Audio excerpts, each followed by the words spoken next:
Hasil pemeriksaan USG menunjukkan janin berumur 10 minggu yang sehat. Keputusanku untuk di USG sebenarnya bukan untuk melihat janin ini, tapi untuk memeriksa perut karena beberapa minggu ini aku sering mual dan tidak sembuh dengan obat biasa.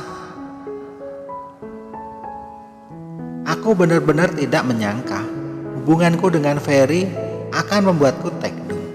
Padahal hubungan kami baru menginjak bulan ketiga. Perkenalkan, namaku Juni, seorang dokter di Bandung yang sedang mengambil spesialis mata. Umurku saat itu sekitar 36 tahun dan berstatus janda cerai.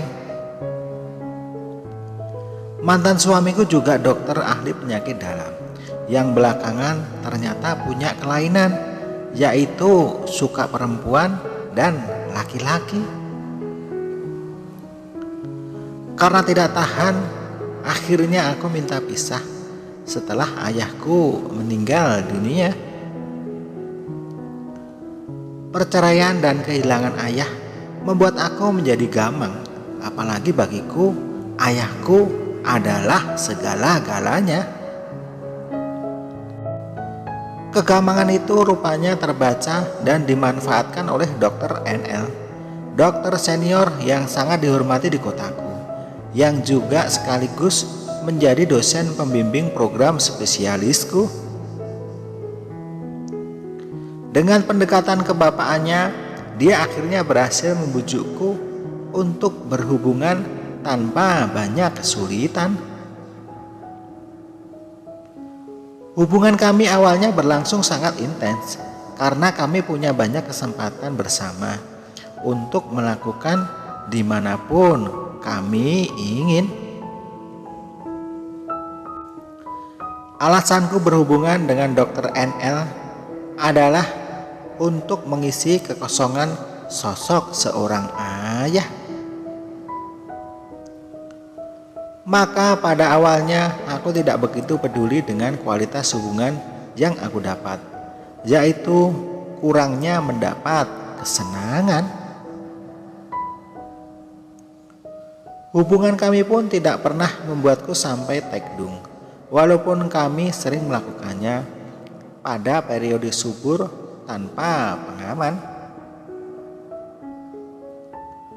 Karena perbedaan umur yang cukup jauh, pelan-pelan aku mulai ada rasa bosan setiap kali berhubungan dengan pembimbingku itu. Apalagi kedekatanku dengan Dr. NL membuatku mulai dijauhi oleh teman kuliahku yang secara tidak langsung mulai menghambat program spesialisku. Pada suatu hari diadakan reuni kecil-kecilan teman SMA. Aku bertemu dengan sahabat lamaku, termasuk Ferry. Setelah acara reuni itu, aku sering berkomunikasi dengan Ferry, baik lewat telepon maupun SMS. Akhirnya Ferry menjadi teman curhatku, termasuk masalahku dengan Dr. NL. Dan entah kenapa aku menceritakannya dengan detail. Ferry adalah pendengar yang baik dan dia tidak pernah menghakimi apa yang telah aku lakukan, terutama karena tahu latar belakangku. Komunikasi dengan Ferry sebagian besar diketahui istrinya, walaupun detailnya hanya menjadi rahasia kami berdua. Kalau aku sudah suntuk, kadang-kadang dia mengajakku jalan-jalan untuk ngobrol langsung, hingga aku mulai bisa melupakan Dr. NL. Aku juga mencoba hubungan yang baru dengan beberapa laki-laki yang dikenalkan oleh teman-temanku. Sayangnya, aku sering merasa kurang sreg dengan mereka. terutama karena mereka tidak bisa mengerti mengenai jam kerja seorang dokter yang sedang mengambil kuliah spesialis. Lagi-lagi, kalau ada masalah dengan teman-teman pria, aku selalu curhat pada Ferry. Hingga pada suatu siang, aku mengajak Ferry untuk menemaniku ke rumah keluargaku di Lembang, yang akan dipakai sebagai tempat reuni akbar SMA ku. Seperti biasa, sepanjang jalan kita banyak ngobrol dan bercanda. Tapi entah kenapa, obrolan dan candaan ini sering menyinggung seputar pengalaman dan imajinasi hubungan masing-masing. Entah kenapa, dari obrolan yang sebenarnya banyak bercanda ini membuat aku mulai sedikit ingin. Singkat cerita, kami sampai di rumahku. Aku langsung ngajak Ferry berkeliling seperti waktu SMA.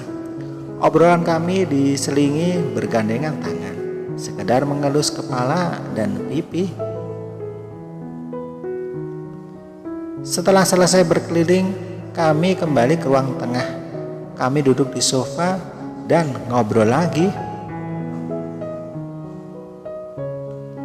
Hingga hal itu terjadi. Entah siapa yang mulai duluan. Rupanya kami sama-sama ingin, dan kita pun melakukannya. "Yunita, kamu suka sayang?" Ferry berbisik di telingaku. "Iya Ferry, terima kasih ya. Baru kali ini aku merasakan hal yang luar biasa seperti ini," jawabku dengan lembut. Sejak saat itulah aku dan Ferry sering mencari-cari waktu, dan kita melakukannya lagi. Namun apa yang terjadi? Aku malah tekdung, dan Ferry khawatir akan hal itu. Tapi aku gak apa-apa. Aku sudah siap dengan segala kemungkinan. Aku pun juga siap jikalau harus menjadi yang kedua. Tapi Ferry masih bingung dan bimbang apa yang harus dia lakukan, karena dia tak mau istrinya tahu. Sikap Ferry membuat aku juga malah semakin bingung. Apa yang harus aku lakukan untuk selanjutnya?